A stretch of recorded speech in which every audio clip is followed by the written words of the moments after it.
Zdravíčko! Tak já se jmenuji Zuzka a tohle je můj brácha Dan. Ne Daniel. Chodím na střední školu už poslední rok, takže dělám maturitu a jinak ráda lyžuju a zpívám. Tak já chodím na střední školu průmyslovou, tady ve Frýdku Místku a poznáte ji podle toho, že tu mají dobré obědy. A rád si čtu a hraju volejbal. A co bylo na mládeži? No, mládež byla super. Měli jsme skvělé hosty, bowlingovi a mluvili na téma přátelství. Byla to paráda. Dostali jsme každý takový lísteček a na to byla nějaká dobrá vlastnost a museli jsme říct, proč je důležité, aby ten přítel tu vlastnost měl. Jsme ta nejlepší mládež, takže nasledujte na YouTube, Instagramu a Facebooku. Jo.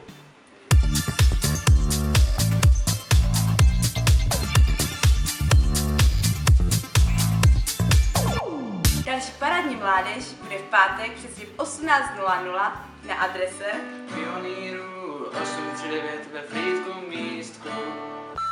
a na co se můžete těšit? Na kamarády, Na zábavu, na stolní fotbale, na biliard. na Jesseho. A kdože to nebude mluvit? Bude, ne? Jo.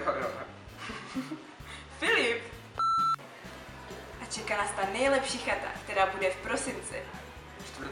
a 6. 2015. Takže neváhejte a přijďte. A bude to dost dobrá. Oh yeah.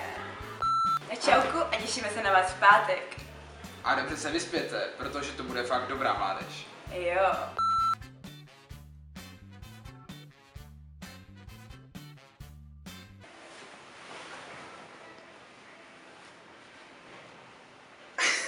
Nechom, to třeba jedna. Tak já se jmenuji Zuzka a tohle je můj brácha Dan.